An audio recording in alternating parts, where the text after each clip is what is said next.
Most people have heard of Southern University for its band and Bayou Classic rivalry, but the school's history is one of resistance, survival, and power, and it all started because of segregation. Southern was founded in 1880 in New Orleans after black lawmakers demanded a college for African Americans post-Reconstruction, but by 1914, the state moved the school to Baton Rouge, farther from the political spotlight because it was getting too influential. The new campus started on a plantation called Scotlandville, and the land was bought for just $2,000. It had fewer than 50 students, and the original buildings were basically wooden shacks, but the students were relentless. During Jim Crow, Southern became a hub for black excellence in the South, training teachers, doctors, and lawyers when no other public college in Louisiana would take them. And in 1972, something tragic happened that most people don't talk about. Two students, Denver Smith and Leonard Brown, were killed by police during a peaceful protest on campus. To this day, no one has been held accountable. Today, Southern University is the largest HBCU system in the country, but its roots are deep in a history of protest, purpose, and pride. If you want more untold stories from HBCUs and Louisiana's past, tap follow and tell me which school I should dig into next. What is voodoo? Voodoo is a method to influence the physical realm by manipulating the energies of the spiritual. Voodoo magic taps into an invisible, universal energy, connecting everything in the physical and spiritual worlds. Practitioners, known as Vodouissants, engage with spirits, or loa, to direct this energy for specific outcomes like healing or protection. Through rituals and symbolic objects like talismans or voodoo dolls, they focus and channel this life force. Imagine Vodouissants as skilled energy manipulators, using rituals to weave intentions into the fabric of reality. The creation of a voodoo doll isn't just crafting a figure, it's imbuing it with a person's essence, making it a conduit for sending targeted energy. This act demonstrates the core of voodoo's application, the belief in and manipulation of an interconnected energy that binds the seen and unseen, allowing for profound influences over the material world. Voodoo, then, is a practice of deep connection, where invisible energies are harnessed with respect and intention to mediate between humans and the spiritual, crafting outcomes in harmony with the natural world. Step into the heart of Haiti, where the Loa dance with the living. These powerful spirits guide, protect, and inspire through Vodou, a vibrant thread woven into Haitian culture. From the wise Legba, opening doors between worlds, to the loving Erzuli Freda, blessing hearts with joy, the Loa's presence is felt in every beat of Haiti's pulse. Join us as we explore the colorful ceremonies and deep connections that bring the Loa to life, illuminating the spirit of Haiti. In voodoo culture, the lower spirits inhabit the swamp, offering both blessings and curses to those who seek their favor. The ceremonies, such as the infamous Voodoo Queen Marie Laveau's rituals, evoke powerful images of incense and dancing, with roots deep in the mystical heart of the swamplands. Did you know that they have been fooling us all along? They say artificial intelligence, AI, is a new invention, but that is not true. AI actually stands for ancestral intelligence because its roots come from African knowledge systems. The foundations of computer language and modern science are deeply connected to IFA, an ancient African system of wisdom. Our forefathers left us with knowledge that explains the universe, nature, and even technology. If you study IFA, you will see that many modern scientists use its principles to develop new technologies. IFA is an advanced spiritual and intellectual system that was created by African ancestors. It is more than just a language. It is a way of understanding the world, solving problems, and predicting the future. This system was developed in Ghana, a key center of the African slave trade. Enslaved Africans from different ethnic groups were taken there, but they did not lose their knowledge. Instead, they combined their wisdom, listened to their ancestors, and worked with nature to create IFA. This universal system helped them preserve their traditions, share knowledge, and survive under oppression. The wisdom of our ancestors has been hidden from us for too long. Today, people think technology is a modern discovery, but it is actually based on ancestral intelligence. The knowledge stored in IFA holds the secrets of nature, society, and science. It is time for us to reclaim our cultural heritage, study the wisdom of our forefathers, and preserve their knowledge for future generations. Everything we need is already within us, hidden in our languages, traditions, and spiritual systems. Let us embrace our roots and honor the intelligence of our ancestors. One Africa, one continent, one people. Don't let nobody drag you out of character. Some folks just mad because peace look better on you.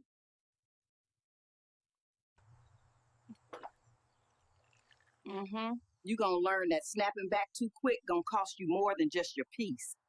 You don't have to show up to every mess with your mouth. Sometimes silence is the loudest strength you got. Every battle don't need an army, baby. Sometimes wisdom is just sitting quiet and letting the Lord do the talking. It wasn't time that healed me. It was God meeting me in the middle of my mess. Hi guys, so TikTok does not think that I am real. I just wanted to come on here and introduce myself. I'm Lyric. I am the face behind the AI page, and I just want to say thank you for all the support, the continued reposting, comments, likes, and shares, and I hope that you all continue to enjoy the content and stay posted for more.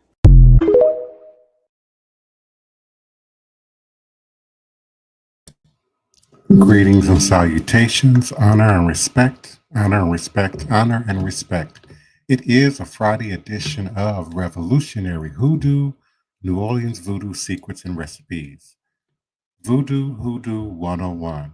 Powered, supported, promoted, sponsored by NOIVD, New Orleans International Voodoo Day. We continue to invite your participation and your support locally, nationally, and internationally in our 2026 New Orleans International Voodoo Day, which promises an inspiring and immersive experience with a diverse lineup of engaging events.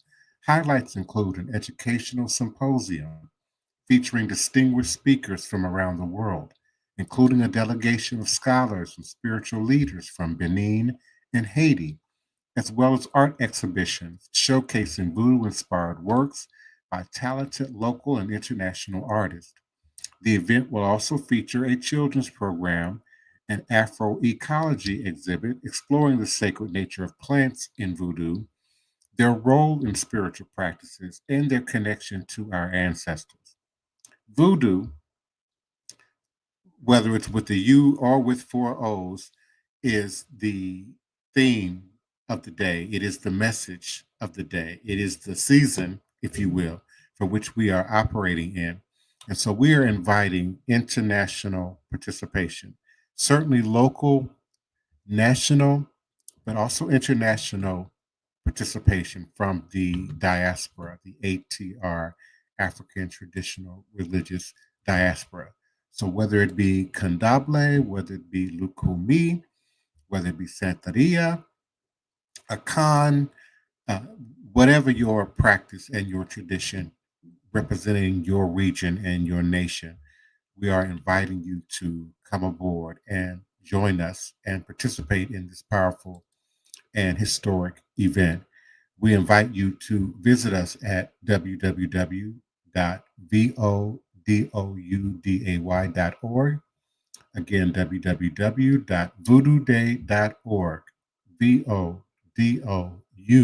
VODOUDAY.org for continued updates and information about this event. Also, to contact us, there is a Contact Us tab, and you can certainly reach out to us with your offer for volunteership, participation, sponsorship, donations, or support. We certainly appreciate you and invite your continued participation. We also are appreciative of those of you who continue to show up and be a part of this 9 p.m. Central Standard Time weeknight podcast. Thank you so much, Nina Lloyd, for being active in the chat. Ray Alexander, greetings and salutations to you and yours. Mama Fati Mayat, we certainly appreciate you for your joining us and participation. Beloved Neophyte Bokur, we certainly appreciate you and yours for your continued support and participation. And Gikanda, I hope I'm pronouncing that right. Gikanda Thomas, we certainly appreciate your showing up and participating in this podcast. I'm going to open the mics for our beloved Elder Reggie here as Green Soap and Queen Mother Sister Toni Val Martinez, and we can share a little bit more about the topic, but more specifically about the events of the day, the unveiling of our 1866 marker. But keeping in line with our story, our theme, Voodoo in New Orleans by Blake Touchstone, Louisiana History, the Journal of Louisiana Historical Association, Volume 13, Number 4, published autumn 1972. But there are many references in this document that go back much earlier. We last talked about the growing sensationalization and popularity of Marie Laveau and the St. John's Eve event. Some years counted upwards of 12,000 participants showing up for these events. And some entrepreneurial voodoos profited from the curious spectators. They sold charms and charged admission to old shanties where voodoos performed as dancers and harlots. In 1875, a special license was obtained from the authorities for the operation of a building on the Melnickburg Wharf, where police served as guards and assisted in the collection of interest fees. After paying a second time in order to witness the secret ceremonies in a rear room of the building, the New Orleans Times reporter found that the dull, dreary sounds and tiresome swaying shuffle was not especially edifying. Indeed, not to put too fine a point upon it, voodooism, according to him, from this standpoint, was voted a bore. He was unable to discover so much of an insight into the mystery. Contemporary newspapers did contain tales of more typical voodoo activities, but most of these accounts seemed contrived, as though the reporter was embellishing the truth. Copying a story from another newspaper or a previous year, or purely fictionalization. At one point, these reporters became so outlandish that the Daily Picayune frankly admitted, and I quote, "This annual canard has become worrisome, and the vaporings of imaginative reporters have perpetuated the voodoo nonsense about as long as we think is necessary or indeed decent," unquote. Another newspaper, the New Orleans Republican, advised readers that the voodoo stories presented in the conservative Democratic press were intentionally distorted in order to present a demeaning picture of the newly freed Blacks. An exciting and representative account, although of questionable veracity, describing St. John's Eve voodoo ceremonies, appeared in a letter to the New Orleans Times on June 28, 1872. This story agreed in certain details with the newspaper's own report of June 26. The correspondent, who spoke gumbo French, had learned the secret location of the real festival from a faithful old voodoo near the spot where Bayou Chapatoulas met Lake Pontchartrain. About 300 people, including Marie Laveau, the voodoo queen, had set up a cauldron. and into it was placed water, black pepper, a snake cut into three pieces, according to them, a cat whose throat Marie Laveau personally slit, and a live black rooster. All the while singing and chanting filled the air. Then everyone disrobed while Marie Laveau put powders into the pot and conducted secret rites. At 12 o'clock, all hands raced into the lake. Later, there was more singing, dancing, eating, drinking, and recreation in the bushes. The ceremony closed with a sermon by Marie Laveau and a prayer of benediction. It seems likely that this was one of the early stories upon which Henry C. Castellanos, Lyle Saxon, and Robert Tallant built their voodoo legends. After 1876, the large St. John's Eve voodoo ceremonies deteriorated. Only 2 or 3 times thereafter was enough interest generated to revive the voodoos and spectators for one night's entertainment, or at least to warrant space for a sensational newspaper account. By the 1880s and 1890s, New Orleans authorities became less tolerant of even semi-public benign voodoo, and whenever possible, the police broke up voodoo assemblies, which were now termed illegal. However, St. John's Eve continued to be celebrated with parties and festivities. New Orleans Masons, both black and white, held parades, picnics, and dances on this day. The more clandestine New Orleans voodoos, those who usually avoided the large public lakeshore fetes, probably continued many of their esoteric underground activities. Then, as now, among small groups, there have always been some practices so secret that few, if any, outsiders ever witnessed them. The Daily Picayune estimated in 1873 that about 300 voodoos in our city, presided over by a queen, and including about 8 or 10 white women, constituted the hard core of voodoo adherents. Outside of these quote unquote firm ones, there were supposedly 1,000 more who practiced the basic tenets of voodooism. And according to the New Orleans Bee, many people, especially whites, pretended to be voodoos in order to voluntarily renounce civilization and take part in the barbarities. Countless citizens, black and white, were superstitious enough to seek the advice and assistance of learned voodoos for solving problems involving love, revenge, money, health, or the law.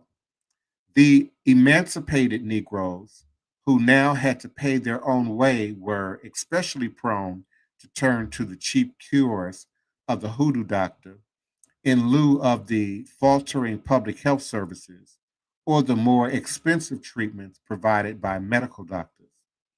To accommodate the many voodoo aspirants, about a dozen self appointed prophets and prophetess, voodoo queens, and root doctors set up shop in New Orleans.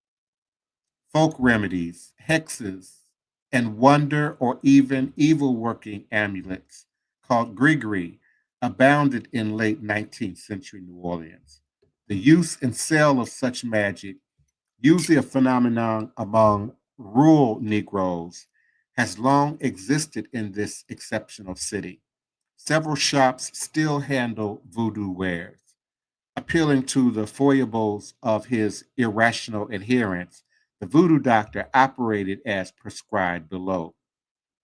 To be strong in the head, that is, of great strength of will, is the most important characteristic for a conjurer or a voodoo.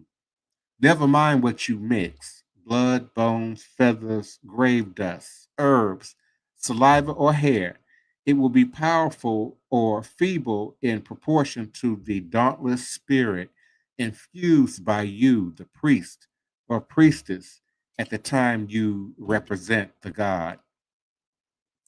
The efficacy of such practices is demonstrated by the power which a respected doctor's grigri and spells held over his clientele. In 1872, the police barely managed to keep an enraged color man from using a cheese knife to cut the stuffing out of a well-known voodoo queen who had hexed him. One of the drastic methods of hexing an enemy, a method intended to cause sickness and death, was to place a voodoo charm in the pillow of the adversary.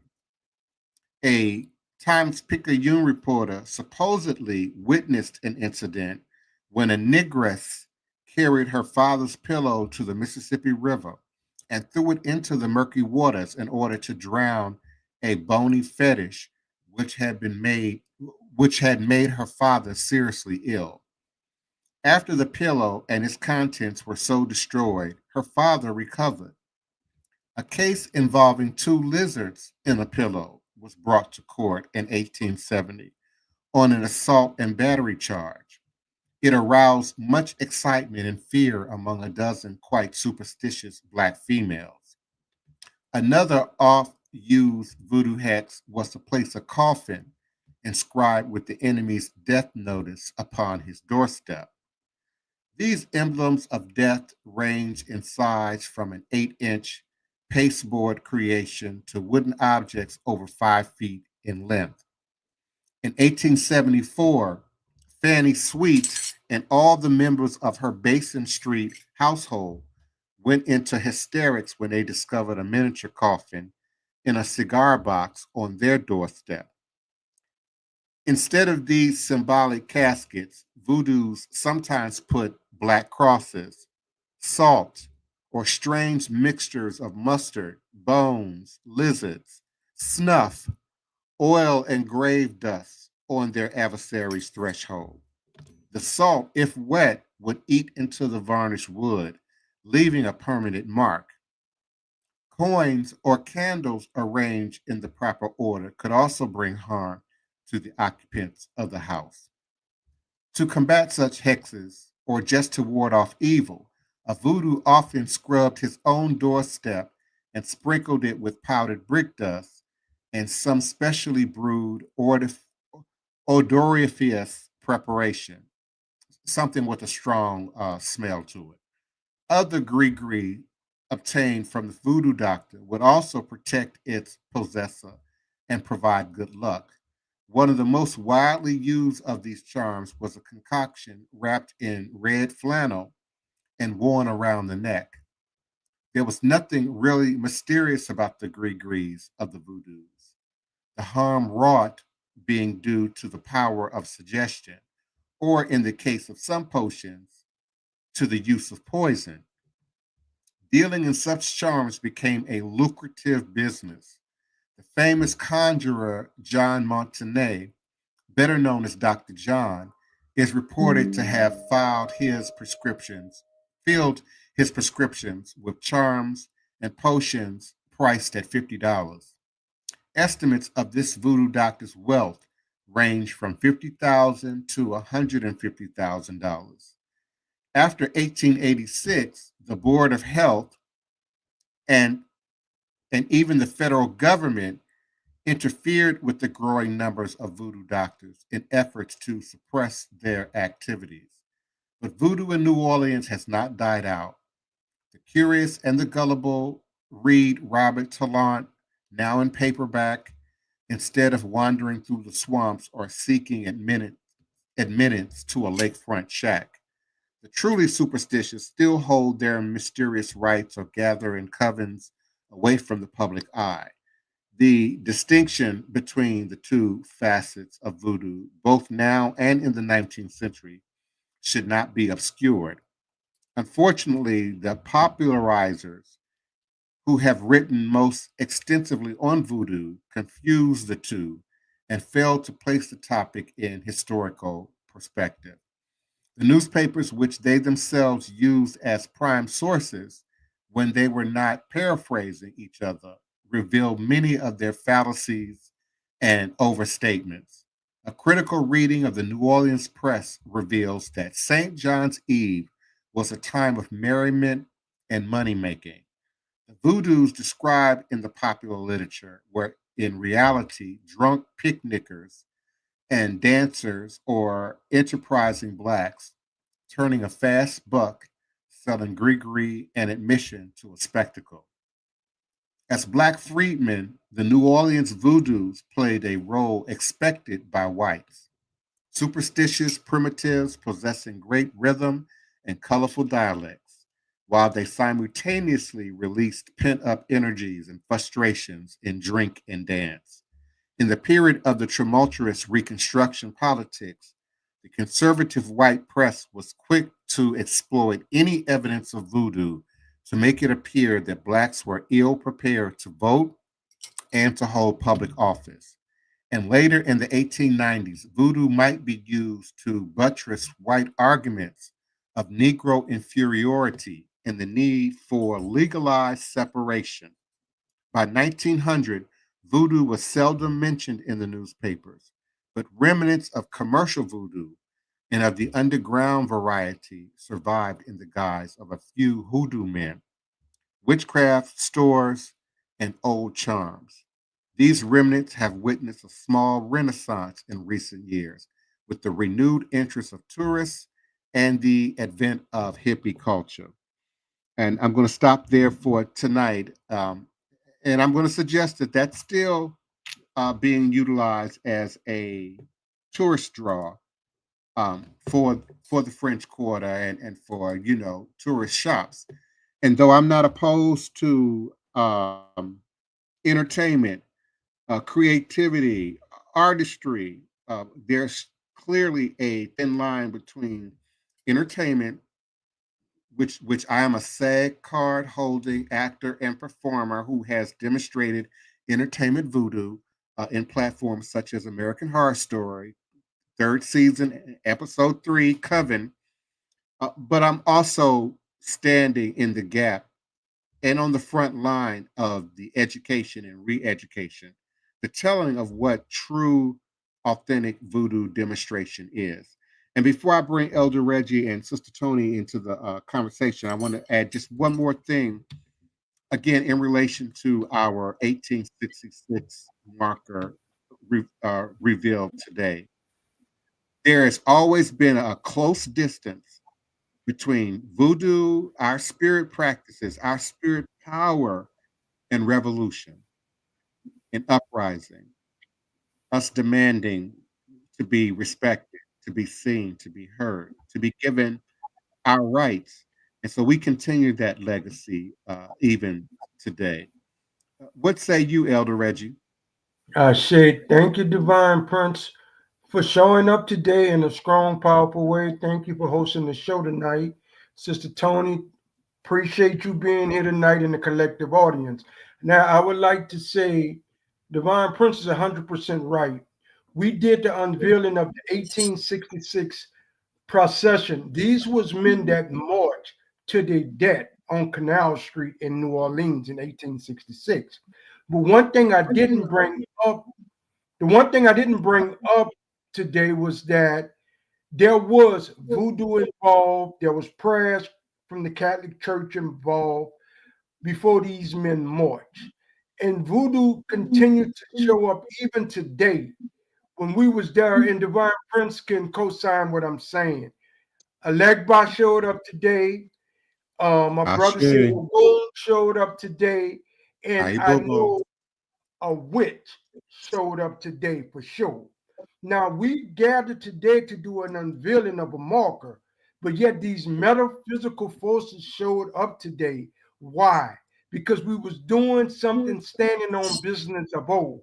Just like our forefathers done, we came today and done in honor of them. We didn't throw out no hex. We didn't throw out no gree. We came with a particular mindset to do something that was right and honor those innocent martyrs that blood was spilled. And when you stand on righteousness, the ancestors and the gods show up.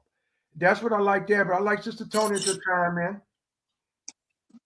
Yeah, I was enjoying hearing you talk about the ceremony today. I had seen just a few pictures of the ceremony, which I have to go back and find so I can put on my Black History page. I was thinking about when Divine Prince was reading and the reporters that were disinterested and found the ceremonies boring. I sit up here listening to that, and my spirit said that's because they had no spirit, they had no soul. Mm-hmm. It wasn't for them, Mm-hmm. and they could not relate. Mm-hmm. You Oh, know, they couldn't relate to the services. And I really didn't know Millinsburg had it going on like that back in the day. oh yeah. Yeah, the Millenburg. You talking about the subdivision Millenburg back around which The is now lake. the lake southern, that whole area. Yes. Yeah, they used to have the houses back there on the stilts on the lake in Millinsburg. I guess in the 60s, it was just a few remnants of Millinsburg back there in the late 60s. The area was mostly cut down by hurricanes. Uh-huh. Uh-huh. But I like And to share, but right quick, I like to share something with Divine Prince had brought up. He brought up Bayou to Funkta. And Bayou to Funkta now what we call Bayou Road. That little side street that slithers off of Esplanade that goes all the way around to Lake Pontchartrain. But there used to be a small bayou that would take you out to Lake Pontchartrain. And when he said that word, it just triggered my memory of people talking about Bayou to Funkta. I wanted to add that, not to cut you off, Sister Toni. oh no, no problem, no problem at all. But Mm-hmm. like I said, I remember from going fishing with my parents, remnants of Millinsburg back there, and remember my mama telling me that it was called Millinsburg, but she didn't go into detail about what all they did back there and Mm-hmm. how they had it going on back there. Mm-hmm. Yeah. So when you think of Millionaire Boys Home, where we know the famous Louis Armstrong got his start at and got his first cornet trumpet, and a few other famous musicians. So Millionaire Boys Home was in the Millionaireburg area also. I just wanted to add that little tidbit there. Yeah, I pass there a lot, and normally when I'm with somebody who from out of town, and I always tell them that I wouldn't go in those buildings from Millionaire's Boys Home. I say I believe they got a lot of ghosts in there, and I'm not going in there. I understand. I understand. I believe Nord has those buildings now. Yes, yes. The city of New Orleans, under the auspice Dr. Morris X.S. Jeff, his father, and then himself, they ran it for the city of New Orleans, and they brought in a lot of social programs for the youths. They also brought sporting events, and they also brought in some social dynamics for the parents also. And those programs are still being run out of Millionaire Boys Home today. Yes. And Mm-hmm. another thing that the Divine Prince was speaking on when he was talking about the objects used to clean the porches and the entryways and stuff. I remember my mama collecting our night urine, which at the Mm-hmm. time when I was a child just didn't make no sense to me because a few feet away from there was our bathroom. So why couldn't I just walk a couple of more steps at night and go use the toilet? But then when she never told me at the time why she did that. But when I got older, I soon discovered why she was doing that. But I Mm-hmm. found that odd that she did that. But now I know why she was getting the ammonia, the urine to clean the porches and to do works with. Mm-hmm. Mm-hmm. Yes, yes, yes. And those was in the form of what we call, if you want to call it a let's use the word gree for the sake of this conversation. Within it, the spirits have to respect certain boundaries. As Divine Prince said earlier in his reading, with salt, let's take salt. If you wet the salt, that can hold a haint or a spirit at bay. Ammonia can hold a haint or a spirit at bay. And so as we continue to teach and we bring up topics, we drop in little nuggets. I hope the collective audience, pick up on some of the things that we're saying in a roundabout way. So yes. Salt is very powerful, and a lot of people don't realize it, that the action of when you spill salt to throw it over your shoulder has its roots in voodoo, and that is one of the earliest things that we learn even as children, in mimicking what we saw our adult family members do. Yes. Yes. I know Yes. you're not supposed to loan salt to anybody out of a box you're using. You're supposed to give them that whole box Mm-hmm. and Mm-hmm. not give them a cup. It's not like sugar. So that's why you need to keep boxes. But I don't find today's communities that close where people share and borrow like they did in the city pre-Katrina. No, I understand what you're saying, but salt itself, it's a product from the African slave trade. I might be wrong. I don't believe they was using salt as a spice, but I knew in Africa when they came through, they brought salt also with them to use in their foods and to also to do certain spiritual work with. And salt is still used today. I even use salt, so it is still a prevalent spiritual tool to use.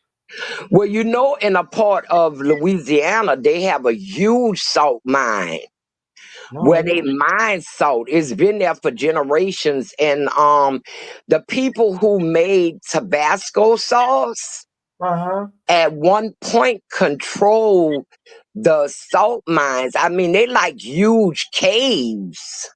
Hmm. Yeah, Louisiana already had a salt mine here for a long time, for centuries. And when it was discovered, that opened up a whole new revenue with the peppers and the salt and the vinegar. Hmm. So That's I nice to don't know know. if they I was didn't know used, that.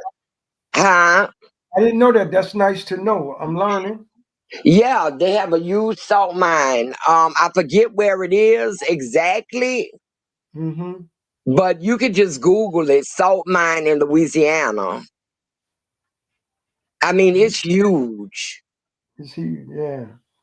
And Mm, I don't know if they used it in that context, but I'm quite sure once the enslaved Africans got here and realized that it was here, um, they they tap. used it. And Mm, also, that's probably why New Orleans is the only city where you can find pickled meats. mm-hmm. And you need the salt, the brine to do that, to pickle your food. Mm-hmm. I mean, Good. Mm-hmm. we get that food process from the French, who used it to have food on the long journeys on the ships coming from France to what is now known as the United States. Mm-hmm. Excellent. Excellent point there. Yes. Yes. But we have it, and it's still part of the spiritual tool even to today. And I respect that about that substance called salt. Oh And yeah, we I'm a all big salt. know, yeah, we know where basically salt come from. It comes from the top of the water, salt bodies of water. Lake Pontchartrain is a salt body of water. Mississippi River is fresh water. It's not. Some of the brackets around this area and most of the bayous are fresh water. So that salt had to come to an area like a Lake Pontchartrain or Lake Maurepas in this particular region.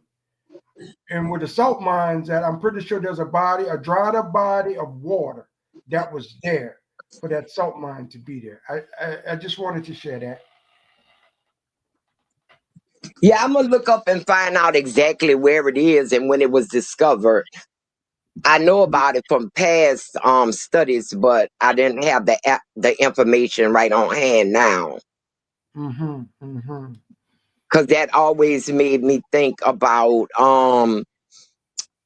Lot's wife was turned into a pillar of salt. And that's in the Bible. Yep. Yeah, and for her disobeying the command not to look back. And I read that in searching for places in the Bible that someone had came upon the area that they suspected was Sodom and Gomorrah. And one of the weird things that I thought was very interesting, not weird, but interesting, was that not too far from the area that they thought was the town of Sodom and Gomorrah was a salt mine, actually, a salt mine.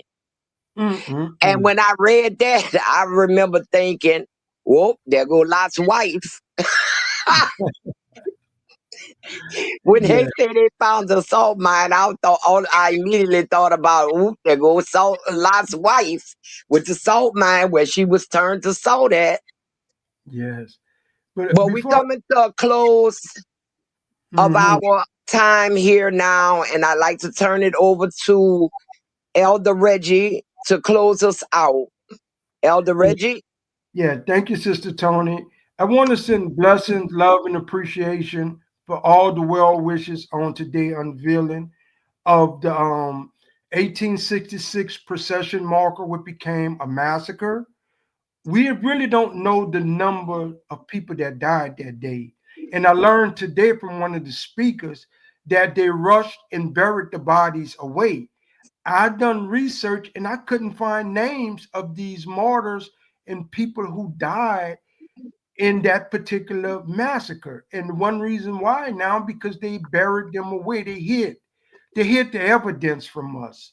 So it was collective prayers and people showing up each night, giving us the strength to move forward and unveil some of these truths. And I just want to tell everyone, thank you and I appreciate it. Before I do our list, we forget, I like to read one more announcement.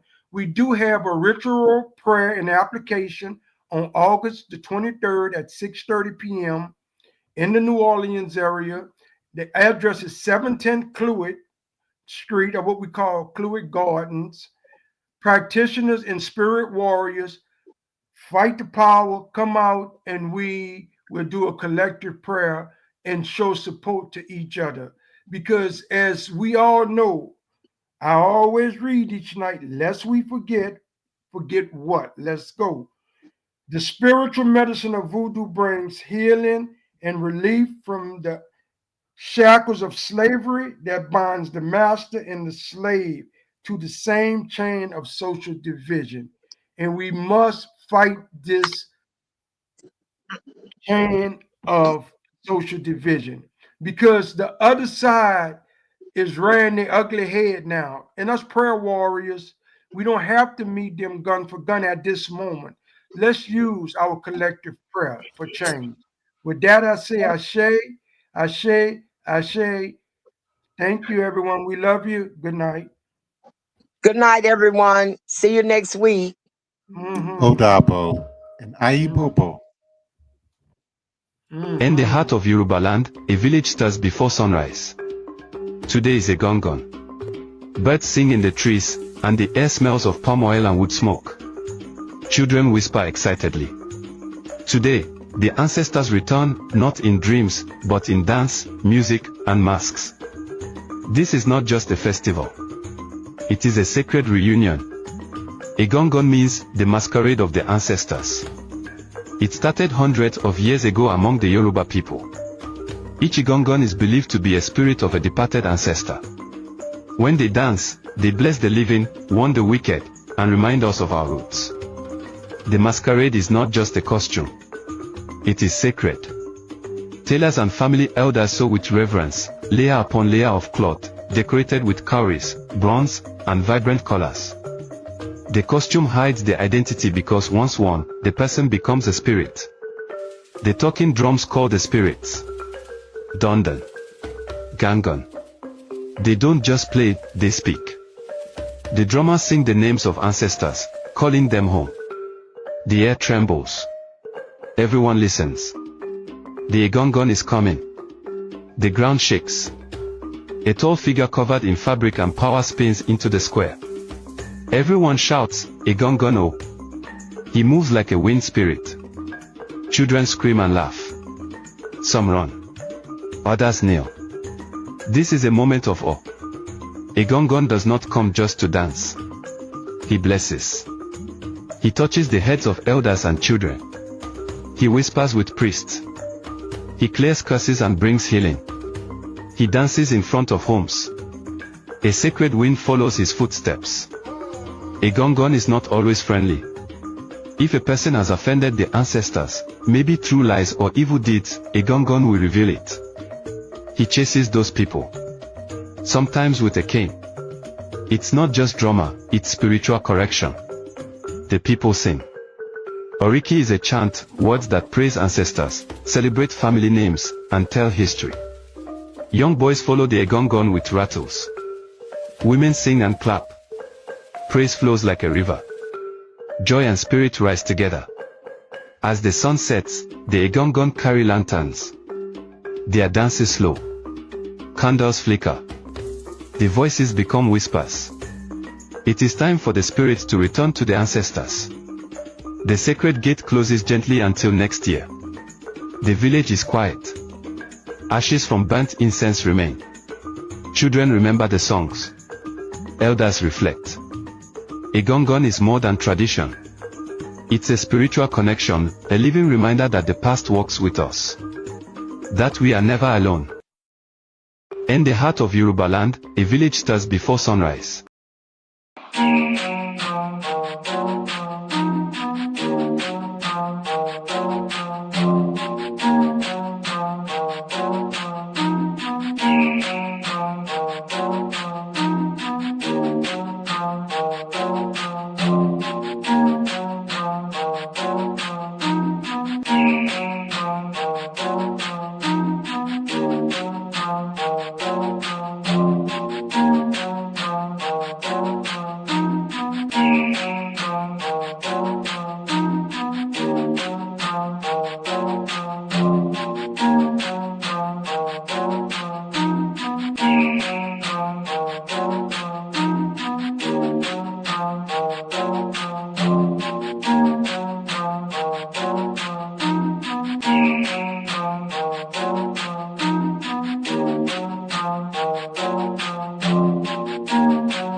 Please, allow me to show you something.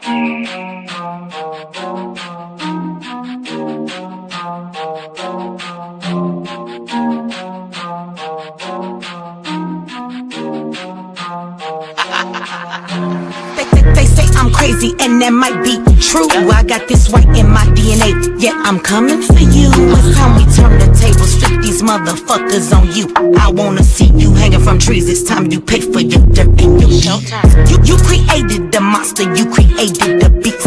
Now all this savagery you just gon' reap. I'm coming home, daddy, to the plantation, and I'm taking the lives of everybody, including the children, on some Nat Turner. Oh, do you hear that sound? It's about to go down. Unleash the beast, we about to tear this motherfucker down. Do you hear that sound? It's about to go down. Unleash the beast, we about to tear this motherfucker down. I met my girl Harriet at the gate. If you wanna know how she doing, yeah, she's straight. But she had one question: when we gon' get up? All that talking tough, yeah, we don't walk it tough. She got it locked and loaded, got that piece up on her side. She looked me in my eyes and said, "Meet you ready to ride?" Moving forward, you gotta use both eyes. Watch your front and watch your back. Keep your hands up on your gas. Do you hear that sound? It's about to go down. Unleash the beast, we about to tear this motherfucker down. Do you hear that sound? It's about to go down. Unleash the beast, we about to tear this motherfucker down. He sit at the table, but he don't order no bacon.